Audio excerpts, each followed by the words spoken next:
Seigneur, ta parole est grande, elle demeure à jamais. Ta parole est infaillible, rien ne peut la supprimer. Bienvenue à vous, chers spectateurs, ainsi qu'à tous nos spectateurs dans le monde entier, dans un nouvel épisode de notre émission d'études quotidiennes Toute la Bible.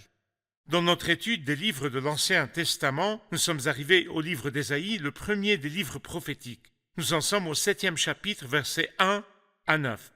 J'aimerais vous rappeler que dans le dernier épisode, nous avons rencontré Ésaïe lorsqu'il a vu le Seigneur assis sur un trône très élevé, a découvert sa corruption intérieure et a été purifié lorsque l'un des séraphins a pris une braise sur l'autel et a touché ses lèvres, et sa faute a été enlevée et son péché expié. Le Seigneur l'a alors envoyé en mission de jugement sur cette nation. Et il y avait une promesse que le Seigneur restaurerait la nation et que la nation impure deviendrait une descendance sainte. Dans l'épisode d'aujourd'hui, nous rencontrerons Akaz, roi de Juda, et les complots des ennemis pour humilier Juda et Akaz. Mais le Seigneur lui envoie des messages pour le rassurer. Nous verrons tout cela dans l'épisode d'aujourd'hui. Permettez-moi tout d'abord d'accueillir notre invité, le serviteur du Seigneur, qui est avec nous au studio, le frère Youssef Riyad. Bienvenue, frère Youssef. Merci beaucoup, frère Hayat. Bienvenue aussi à nos invités, honorés de vous recevoir. Êtes-vous prêts à étudier? Que Dieu vous bénisse. Chers spectateurs, nous commencerons notre étude après la pause. Je vous retrouve après la pause.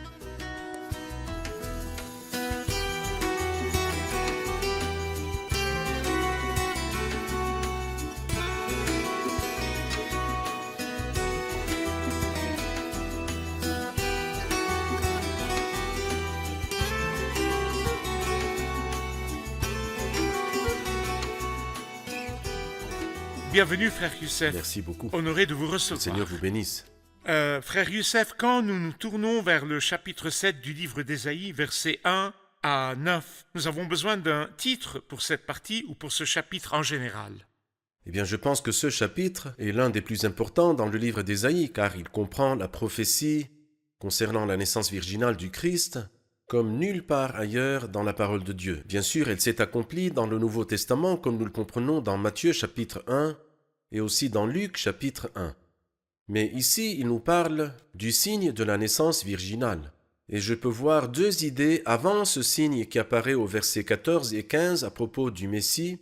Je peux voir le contexte dans lequel Dieu lui-même a donné ce signe-là, et puis les conséquences ou les résultats du rejet et l'incrédulité envers ce signe à la fin du chapitre. Cela veut dire que le début du chapitre est le contexte qui a conduit le Seigneur à prononcer ce grand signe, à annoncer ce signe merveilleux. De 1 à 9. Les versets 1 à 9, ou bien si vous voulez aussi jusqu'au verset 12. Parfait. Et puis dans les versets 13 et 14, le signe lui-même, et puis après cela, les conséquences du manque de foi en ce signe-là, ou bien le manque de foi en la parole de Dieu en général. Permettez-moi d'aller à la partie du contexte, de lire quelques versets et de revenir vers vous avec une question. Chapitre 7.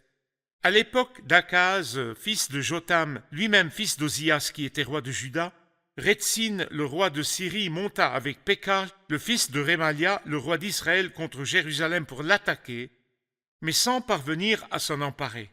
On annonça aux membres de la dynastie de David, les Syriens ont pris position sur le territoire d'Éphraïm. Akaz et son peuple en furent tous secoués, comme les arbres de la forêt lorsqu'ils sont secoués par le vent.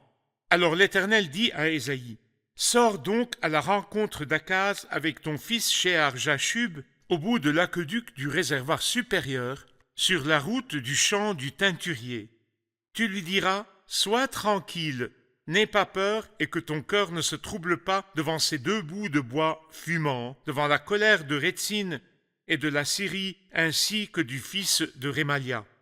Ne sois pas troublé parce que la Syrie a décidé de te faire du mal, parce que Éphraïm et le fils de Rémalia disent, « Montons contre Juda, semons-y la panique, frayons-nous un passage et proclamons-y roi le fils de Tabéel. Voici ce que dit le Seigneur l'Éternel. Cela ne se produira pas, cela n'aura pas lieu. Certes, Damas est la capitale de la Syrie et Rétzin, le souverain de Damas, mais d'ici 65 ans, Éphraïm ne sera plus un peuple.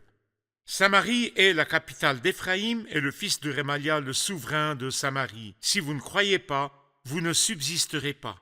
Bien sûr, un récit historique, il faut d'abord connaître Akaz. Qui est Akaz? Akaz, fils de Jotam. Akaz est l'un des rois de Juda, parmi les rois qui ont régné sur ce peuple. Comme nous le lisons dans le premier verset du livre d'Ésaïe, que sa prophétie a eu lieu au temps d'Ozias et Jotam et Akaz et Ézéchias. En réalité, Ozias et Jotam étaient des hommes pieux, ils ont marché sur la voie de David leur père. Et de même le roi Ézéchias, qui était un homme pieux, l'un des hommes les plus pieux de Juda, un roi très pieux. Mais ce roi, Akaz, était un roi méchant, et en fait sa méchanceté était sans précédent. Effectivement, le premier roi de Juda dont nous lisons qu'il a fait passer ses fils par le feu, tout comme le faisaient les païens, était le méchant roi Akaz. Il était le fils d'un roi pieux et le père d'un roi pieux, mais malheureusement lui-même était extrêmement loin d'être pieux. Et dans ce chapitre, nous verrons aussi quelques traits de son incrédulité et de son rejet des grandes révélations de Dieu et de sa méchanceté quand il s'appuyait et comptait sur la Syrie au lieu de s'appuyer sur Dieu. Parlez-nous, frère Youssef, des messages de menaces et des messages d'encouragement dans cette partie. Des messages de menaces sont parvenus à Akaz et des messages d'encouragement de la part du Seigneur. Parlez-nous de ces deux messages. Eh bien, le contexte qui a suscité cette prophétie de la naissance virginale est effectivement frappant, car il y avait un complot contre la maison de David. C'est-à-dire, écoutons ce qu'il dit ici. Il dit ces paroles dans le verset 5, « Parce que la Syrie a décidé de te faire du mal au roi Akaz avec Éphraïm. » Et malheureusement, Éphraïm, c'est-à-dire les 10 tribus qui Le devaient royaume en fait... d'Israël. Les 10 tribus d'Israël, qui devaient appartenir à la maison de David, mais qui, depuis le temps de Jéroboam, fils de Nébat, qui a fait pécher Israël, se sont séparées.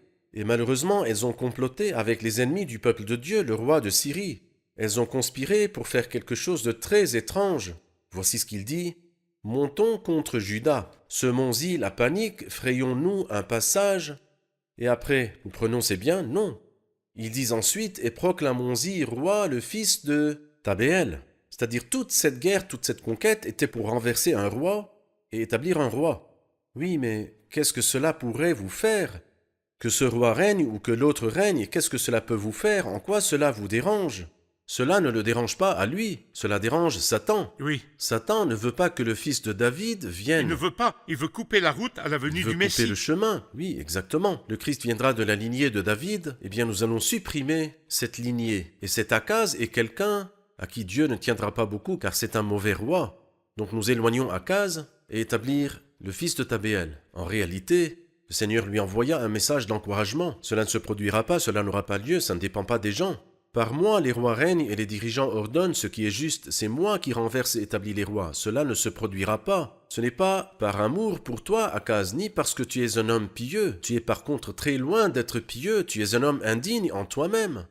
Mais à cause de mon nom, à cause de ma promesse, à cause des promesses que j'ai faites à David, et je vois ici que lorsque Dieu fait la promesse de la venue du Christ, ce n'est pas parce que nous le méritons, pas parce que nous sommes dignes, ni parce que c'est un chemin de velours, c'est-à-dire qu'il y avait des complots pour empêcher la venue du Messie, et les gens ne méritaient pas la venue du Messie. Cependant, malgré les complots, l'hostilité, et malgré le manque de foi, le Messie est venu à temps, il est arrivé à temps. Nous lisons dans Galates 4:4, lorsque le moment est vraiment venu, Dieu a envoyé son Fils, né d'une femme, né sous la loi. Parfait.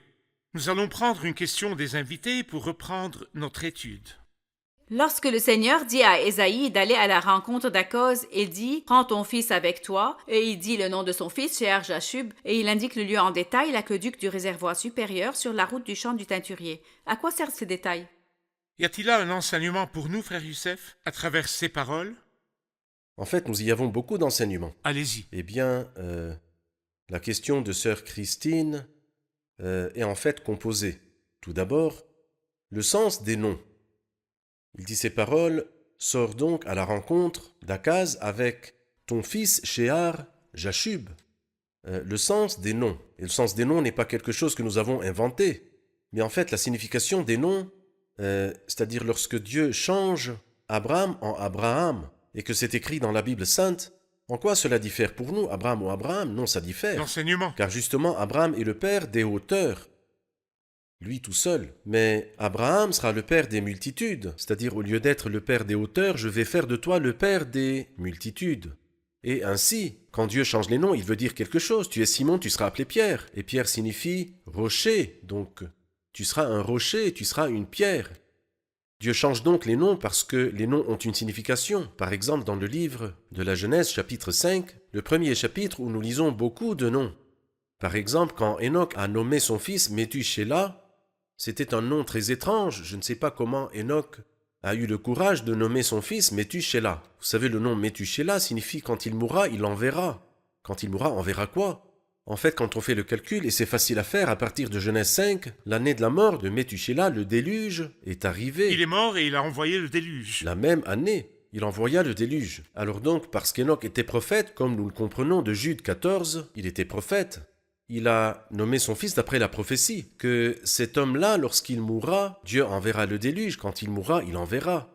Méthusélah nomma son fils Noé, et le nom Noé veut dire consolation. Et il dit, celui-ci nous consolera de ce sol parce que l'Éternel l'a maudit. Et en effet, Noé fut par la suite Une consolation, car c'est lui qui a préservé la race humaine jusqu'aujourd'hui. Et si Noé n'avait pas trouvé grâce aux yeux de Dieu, la race humaine aurait cessé d'exister. Que signifie Shear-Jashub? En fait, Ésaïe avait 2 fils. Le premier fils, dont le nom est Shear-Jashub, signifie « un reste reviendra ». Et c'est un beau sens. Mais il y a un nom encore plus surprenant, parce qu'Ésaïe avait un autre fils que nous verrons au chapitre 8, et qui est le porteur du nom le plus long de la Bible sainte, Maher-Shalal-Shashbaz. Je ne sais pas, lorsque le professeur l'appelle en classe, le temps qu'il l'appelle, la cloche aurait sonné. Maher-Shalal-Shashbaz. Son nom est aussi surprenant, mais nous le verrons lorsque nous arriverons au chapitre 8. Shear-Jashub contient de la consolation. Pourquoi? Parce qu'il signifie « un reste reviendra », c'est-à-dire qu'il y aura un exil. Mais ce qui arrivera à la fin, c'est qu'un reste reviendra, et c'est un message de consolation. Mais les 2 autres significations sont la route du champ du teinturier sur la route du réservoir supérieur, le bout de l'aqueduc du réservoir supérieur. Et d'ailleurs, la langue arabe et la langue hébraïque sont très proches l'une de l'autre. Nous en remercions le Seigneur car cela nous aide à comprendre l'Ancien Testament. Le réservoir et la bénédiction, dans la langue arabe, les lettres sont les mêmes, mais les accents sont différents. Et en hébreu, c'est la même chose. Birka et Baraka. D'ailleurs, le réservoir est une bénédiction pour les personnes, pour les peuples qui vivaient dans ces environnements. Lorsqu'il y a de l'eau, il y a de la bénédiction, car sans eau, il n'y a pas de vie. Ainsi, l'eau est une bénédiction. Mais cette bénédiction est une bénédiction qui vient d'en haut, une bénédiction ou un réservoir supérieur. Et la route du champ du teinturier, le teinturier, c'est celui qui blanchit les habits. Alors comme si lorsque Dieu nous bénit et veut nous donner une bénédiction quelconque, ce qu'il veut pour nous, c'est la chose la plus importante, à savoir que notre vie, notre comportement et notre apparence soient différents. Dans l'Apocalypse chapitre 7, il dit « Ils ont lavé leur robe, ils l'ont blanchi dans le sang de l'agneau ». Ils ont blanchi leur robe, bien sûr, il s'agit d'une métaphore, le sang ne peut pas blanchir les habits. Mais alors qu'est-ce qui rend notre comportement pur? Parce que justement nous sommes lavés par le sang de l'agneau. Alors, la route du réservoir supérieur, la route du champ du teinturier, sont toutes de belles significations qui nous disent « Si vous voulez être bénis, vivez dans la sainteté ». Et à propos, le premier mot « sainteté » et le premier mot « bénédiction » de la Bible sainte se trouvent l'un à côté de l'autre. Le Seigneur bénit, ou bien Dieu bénit, le 7e jour, et en fit un jour saint. Bénédiction et sainteté apparaissent dans le même verset pour la première fois dans la Bible sainte, et c'est dans Genèse chapitre 2. Merci pour cette précision. Nous allons regarder un reportage puis reprendre notre étude. Une visiteuse faisait une tournée dans une usine qui produit de l'énergie à partir d'un fleuve au débit élevé qui coule près de l'usine. L'énergie de ce fleuve était utilisée pour faire fonctionner les machines. Cependant, toutes les machines étaient à l'arrêt. La visiteuse a demandé « Comment faites-vous pour que les choses fonctionnent ?» On lui demanda de tirer sur l'une des poignées que le guide indiquait de la main. Lorsqu'elle a tiré sur la poignée, les roues ont tourné et l'endroit est devenu vibrant. Chers frères, de la même manière, la puissance de Dieu déferle vers le cœur de ceux qui s'approchent de lui par la foi. Notre foi en lui est cette poignée qui fait bouger sa main puissante dans nos vies. Quelqu'un a dit un jour que le bout de l'aqueduc du réservoir supérieur est comme l'extrémité de l'aqueduc qui s'étend jusqu'au Christ. Comme pour dire que le but de la bénédiction est le Christ et que la source de la bénédiction est le Christ. Et le centre des prophéties est le Christ. Parlez-nous du Christ en tant que bout de l'aqueduc et première et dernière source de l'aqueduc. Eh bien, en fait, imaginez qu'il n'y ait pas de Christ.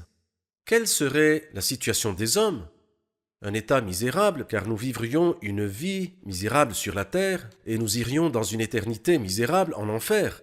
Qui est la source de bénédiction? En fait, il n'y a pas d'autre source de bénédiction que la personne du Christ. Lisez par exemple Éphésiens 1, verset 3. « Béni soit le Dieu et Père de notre Seigneur Jésus-Christ qui nous a bénis de toute bénédiction spirituelle dans les lieux célestes en Christ. » Acte 3, dernier verset, l'apôtre Pierre dit ces paroles. Il dit que Dieu a envoyé Jésus pour vous bénir en détournant chacun de vous de ses mauvaises actions. La source de la bénédiction et le moyen de la bénédiction sont donc le Seigneur Jésus-Christ, qui est lui-même le sujet de la Bible tout entière, et qui est le sujet de cette prophétie. Et dans les prophéties les plus claires sur son incarnation et sur sa venue dans la chair née d'une vierge, comme nous le verrons quand nous arrivons au verset 14. Frère Youssef, je voudrais faire une comparaison entre deux paroles qui ont été dites au sujet de ces deux rois, pour ainsi dire devant ces deux bouts de bois fumants, devant la colère de Rétzin et de la Syrie ainsi que du fils de Rémalia. Et il a été dit que le moyen de purification au chapitre 6 est une braise, mais une braise ardente prise sur l'autel.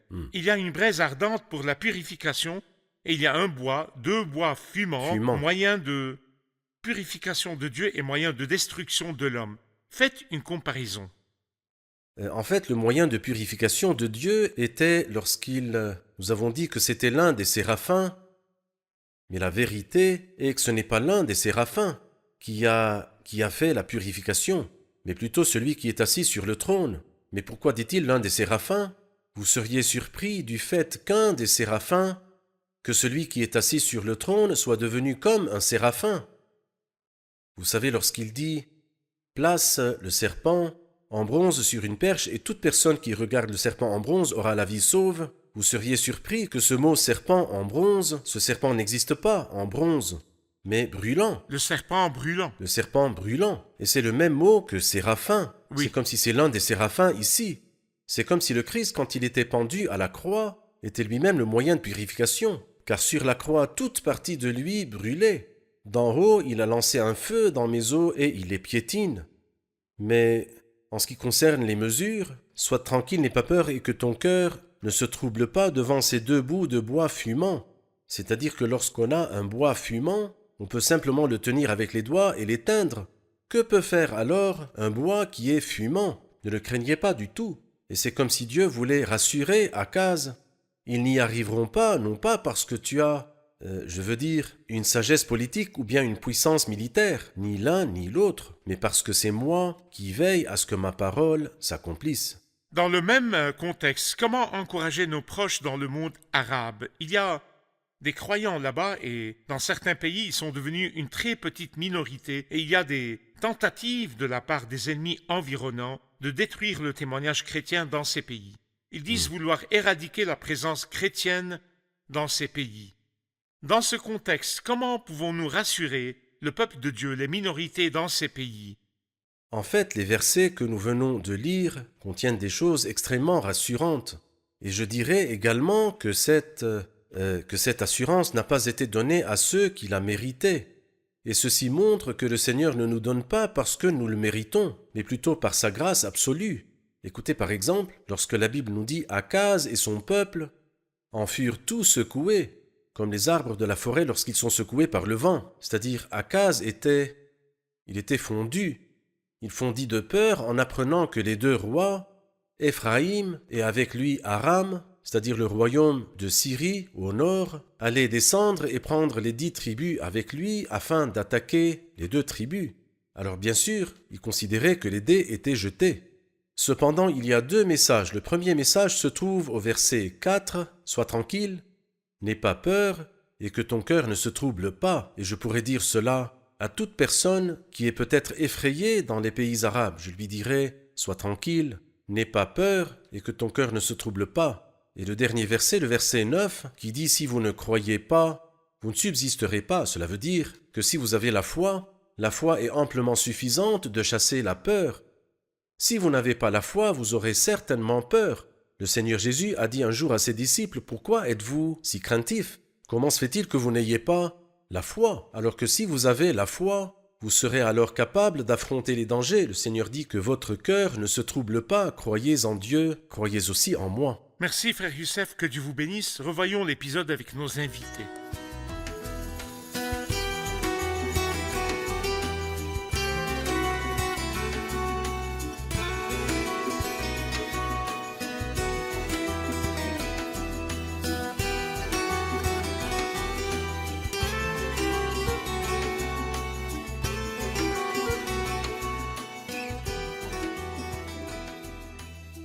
L'étude d'aujourd'hui n'a porté que sur 9 points. Les questions seront donc faciles si Dieu le veut. Première question. Que savons-nous du roi Akaz? Quelles sont les informations dont nous disposons à son sujet?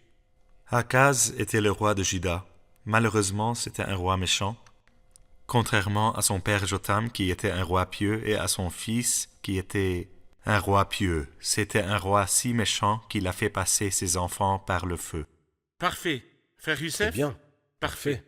Deuxième question, il y a eu des messages de menaces, mais aussi des messages de soutien et d'encouragement qui sont parvenus à Akaz. Quelqu'un peut-il me donner une idée des messages de menaces et des menaces d'encouragement?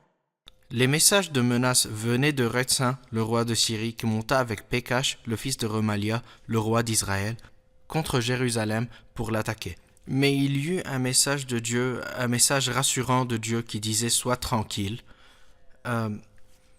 N'aie pas peur et que ton cœur ne se trouble pas devant ces 2 bouts de bois fumants, devant la colère de Retsyn et de la Syrie, ainsi que du fils de Remalia. Le Seigneur lui a promis qu'il saurait leur résister, que ce ne sont que 2 bois fumants, n'en aie pas peur. Quelle est selon vous la raison cachée derrière l'invasion ou la tentative d'invasion de ces rois sur le pays d'Israël, sur le pays de Juda? À première vue, ils voulaient renverser un roi et en établir un autre. Mais il y a une raison cachée que nous avons entendue dans l'épisode. Quelle est cette raison? Le but était essentiellement de renverser le roi, parce que c'était l'objectif de Satan, renverser le roi de la lignée duquel le Christ descendrait et établir n'importe quel autre roi. Mais bien sûr, c'est le plan de Dieu qui s'accomplit à la fin. Parfait. Il voulait couper la route à la venue du Christ. C'est vrai. Qu'en pensez-vous, frère Youssef? Parfait. Parfait. C'est juste. Parfait. Nous savons que la signification des noms dans la Bible a un but et un enseignement divin dont nous pouvons tirer une bénédiction. Quel est le but derrière le mot ou le nom Shear Jashub, ainsi que l'endroit où le Seigneur a ordonné à Ésaïe de rencontrer Akaz au bout de l'aqueduc du réservoir, sur la route du champ du teinturier? Que nous apprend la signification des noms? Shear Jashub signifie « le reste reviendra ». Il y avait donc de l'espoir pour Israël. De même, le réservoir supérieur nous parle de la bénédiction et son bout, c'est-à-dire son but, est le Christ. De même, le champ du teinturier, la meilleure bénédiction que nous puissions obtenir est que notre comportement change. Le teinturier est celui qui blanchit les habits, ce qui signifie que notre comportement doit être pur et que notre vie doit être propre. Et nous avons cela par le sang du Christ. Parfait, merci beaucoup. Frère Youssef, qu'en pensez-vous? Parfait, merci Ils sont Seigneur. attentifs. C'est très bien. Que Dieu vous bénisse, nous poursuivrons notre étude dans le prochain épisode. Merci, frère Dieu vous Youssef. bénisse. Chers spectateurs, face aux messages de menaces, il y a eu des messages de soutien et d'encouragement de la part du Seigneur, et le Seigneur a ordonné à Ésaïe de rencontrer Akaz sur la route du champ du teinturier. Nous avons appris que le champ du teinturier, le teinturier qui blanchit les habits. C'est comme si la Bible voulait nous dire que blanchir les habits, blanchir la vie et enlever les péchés est sur la route de l'aqueduc du réservoir ou de la bénédiction. Il n'y a de moyen de purification que dans l'eau du réservoir, l'eau de bénédiction. Quelle est l'eau du réservoir? L'eau de bénédiction. Et qui peut blanchir les habits et les purifier? Il n'y a rien d'autre que le sang de Jésus-Christ qui purifie de tout péché. Je vous retrouve dans le prochain épisode sur le verset des versets, la Vierge sera enceinte. Je me demande ce qu'il y a dans ce verset. Nous le découvrirons dans le prochain épisode. À bientôt, que le Seigneur soit avec vous.